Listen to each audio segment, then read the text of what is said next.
मैं ज्योतिष शास्त्री रमेश चौबे उपस्थित हुआ आपके समक्ष आज एक बड़े ही महत्वपूर्ण विषय पर चर्चा करने के लिए। एकाएक मन में ये बात आई तो सोचा कि क्यों न आपको बता दिया जाए। एक कुंडली का बड़ा ही महत्वपूर्ण योग जो है चंद्र और मंगल की युति का योग, युति भी कहिए या दृष्टि प्रभाव भी कहिए, क्योंकि ग्रह जहां बैठते हैं वहां से ज्यादा असर उनका वहां होता है जहां वो दृष्टि डालते हैं। तो चंद्र मंगल की दृष्टि का संबंध हो तब भी और साथ में बैठे हो तब भी, विशेष तौर पे यदि दृष्टि का संबंध हो बिल्कुल आमने सामने का, बड़ा ही महत्वपूर्ण एक योग बन जाता है और इस योग को कहते हैं लक्ष्मी योग।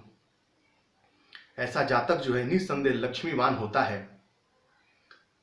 अब सवाल यह है, अब प्रश्न ये उठता है कि आखिर में ऐसा जातक लक्ष्मीवान क्यों होता है और इसको लक्ष्मी योग क्यों कहा गया। तो इसके विषय में मैं आपको थोड़ा बता दूं कि चंद्र मंगल, जब भी चंद्रमा और मंगल एक दूसरे के आमने सामने होंगे तो इसका प्रभाव मैंने सबसे ज्यादा देखा है।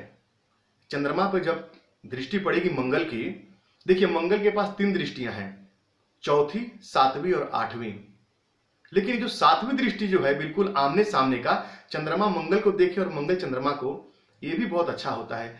किसी भी प्रकार से चंद्रमा पे मंगल की दृष्टि पड़ जाए तो जरा समझिए कि चंद्रमा है क्या। तो चंद्रमा मनसो जातः, चंद्रमा मन है और मंगल पराक्रम है। तो जब भी चंद्रमा का मंगल से संबंध बनता है तो मन पे जब पराक्रम का असर पड़ेगा तो ऐसा जातक पराक्रमी होगा, और जब जातक पराक्रमी होगा तो अपने पराक्रम से, अपने भुजबल से धन अर्जित करेगा, धन का अर्जन करेगा, क्योंकि मंगल पराक्रम के कारक हैं। तो जब भी चंद्र मंगल का संबंध हो तो जातक पराक्रम करने के लिए उसको उत्प्रेरित करते हैं, क्योंकि मन पे पराक्रम का असर पड़ेगा तो जातक मन से ही पराक्रमी हो जाएगा, और जो पराक्रमी होगा वो निस्संदेह जो है जीवन में उन्नति प्राप्त करेगा। क्योंकि मैंने आपको बताया कि कुंडली में 3रा भाव जो है वो पराक्रम का है और 10वां भाव जो है कर्म का है, और कर्म पराक्रम के ठीक सामने जो घर पड़ता है 7वां घर, वो बिल्कुल आमने सामने वो भाग्य का है।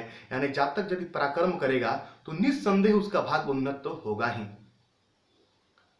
इसी कारण से जब चंद्र मंगल की युति हो तो लक्ष्मी योग का निर्माण होता है, या दृष्टि हो तब भी होता है, और जातक बहुत कम उम्र से ही, छोटे उम्र से ही धन अर्जित करना शुरू कर देता है, बहुत कम उम्र में ही धन प्राप्त करना शुरू कर देता है। आप अपने घर में किसी भी कुंडली उठा के देखिए, और यदि उस कुंडली में चंद्र मंगल की युति है तो निस्संदेह मैं दावे से कह सकता हूं कि वो व्यक्ति, वो जातक बहुत कम समय से ही धन अर्जन करना शुरू कर दिया होगा, धन प्राप्त करना शुरू कर दिया होगा अपने मेहनत से।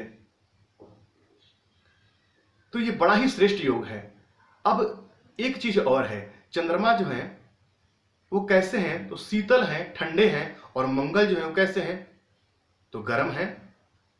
तो ऐसा जातक थोड़ा क्रोधी भी हो जाता है, क्योंकि मन पे मंगल का असर पड़ेगा तो जो पराक्रमी होता है वो थोड़ा क्रोधी भी होता है। तो मंगल सेनापति है, मारना काटना मंगल का काम है, तो ऐसा व्यक्ति थोड़ा क्रोधी भी होता है, और ऐसे व्यक्ति को शीतजन्य रोग थोड़ा ज्यादा होते हैं। यानी कि ठंडी और गर्मी का ये जो संबंध बन जाता है तो जातक बहुत जल्दी जो है वो थोड़ा शीतजन्य रोगों से पीड़ित हो जाता है। लेकिन धनार्जन के मामले में श्रेष्ठ बड़ा ही अच्छा योग है, लक्ष्मी योग है। यदि ये कुंडली में है तो निस्संदेह आप आगे जाएंगे, और यदि आप कुंडली में है तो ये बहुत ही बढ़िया योग है और इसका आपको लाभ उठाना चाहिए।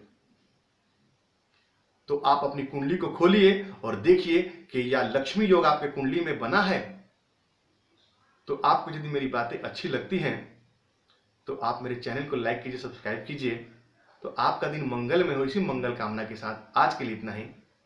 नमस्कार।